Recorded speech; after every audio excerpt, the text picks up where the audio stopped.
शर्मा हमारे साथ जुड़ गए हैं। Rahul ji, good morning. पहले बैंक निफ्टी से शुरुआत करते हैं क्योंकि दिक्कत का सबब यही बन रहा है।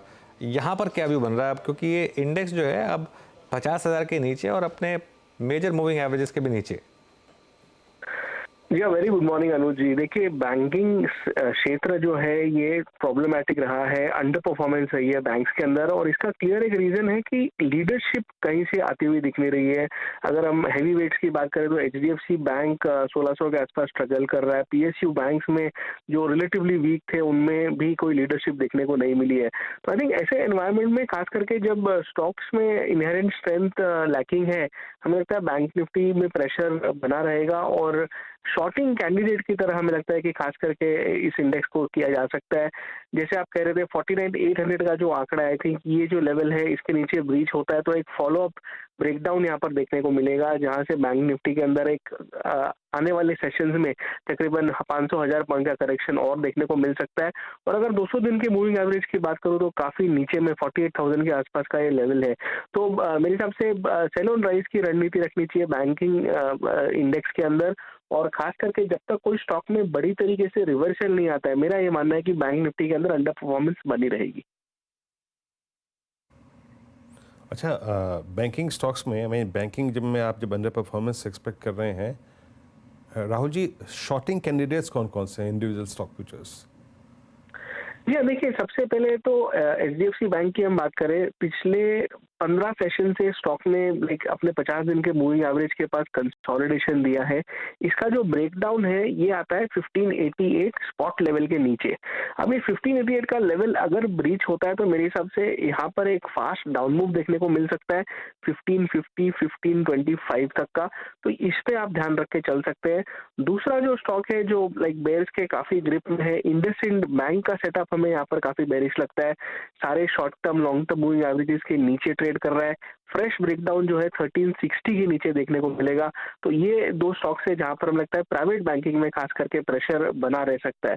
दूसरा, अगर मैं पीएसयू बैंक्स की अगर मैं बात करूं तो पीएसयू में हमने एसबीआई का जिक्र किया, साथ ही में बैंक ऑफ बड़ौदा का सेटअप देखे, यहाँ पर भी स्ट्रक्चर जो है वो लोअर हाई लोअर लो का बनता हुआ आ रहा है और यहाँ पर 235 के नीचे फ्रेश वीकनेस आने की संकेत है। तो लाइक ये तीन स्टॉक्स है जहां पर बैंकिंग में हमें लगता है कि शॉर्टिंग अपॉर्चुनिटीज दिख सकती है और आने वाले सेशन में प्रेशर बना हुआ रह सकता है। ऑन दी कॉन्ट्री, आई थिंक जहां पर मार्केट स्ट्रेंथ दिखा रहा है उसमें से पीएसयूज है। पीएसयूज में खास करके ऑयल मार्केटिंग कंपनीज हमें काफी बढ़िया लगती है। ओएमसीज में अगर हम देखें तो आईओसी, एचपीसीएल, बीपीसीएल, इनमें रिलेटिव करेक्शन कम रहा है और हमें लगता है कि आने वाले समय में यहाँ पर आउट परफॉर्मेंस बनी रहेगी। तो पीएसयूज पर ध्यान दिया जा सकता है लॉन्ग की तरफ। और दूसरा एक सेक्टर जो कि लाइक काफी अच्छा परफॉर्म कर रहा है वो है फार्मा। तो फार्मा में रिलेटिव स्ट्रेंथ बनी हुई है, उसमें से एल्केम का सेटअप हमें सबसे बेहतरीन दिखाई देता है। तकरीबन 5600 से लेके 5800 तक के टारगेट्स एल्केम में आने वाले 15-20 दिन में देखने को मिल सकते हैं। इस स्टॉक का रिजल्ट जरूर है 9 तारीख को, तो थोड़ा वोलेटिलिटी रहेगा रिजल्ट के आसपास, लेकिन टेक्निकल सेटअप तो यह इंडिकेट कर रहा है कि एक multi month multi week breakout Alkem में देखने को मिल सकता है और इसे अक्यूमुलेट करना चाहिए इन लेवल्स पर।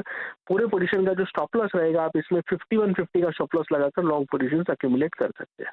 फाइनल सवाल, आईटी पर अब क्या व्यू बन रहा है, स्पेशली लार्ज कैप आईटी पर, इन्फोसिस को अगर इन पर्टिकुलर डिस्कस करें तो? जी हाँ, देखिए, आईटी में अभी तक की जो हमने रैली देखी वो कैचअप रैली थी। पिछले 2 से ढाई साल का जो अंडर परफॉर्मेंस था वो कैचअप होता हुआ दिखा। इन्फोसिस के अंदर मेरे हिसाब से ये जो डिप है बाइंग अपॉर्चुनिटी है, क्योंकि ओवरऑल स्ट्रक्चर आईटी का अभी भी बाय ऑन डिप का है।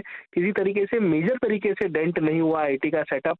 ये थोड़ी हेडविंड जरूर रहेंगी, खास करके जो हिसाब से रिसेशन वगैरह की बात हो रही है, लेकिन हमारा ये मानना है कि जो रिसेशन के जो फियर्स है वो प्राइस्ड इन हो चुके हैं ये रिसेंट करेक्शन के बाद।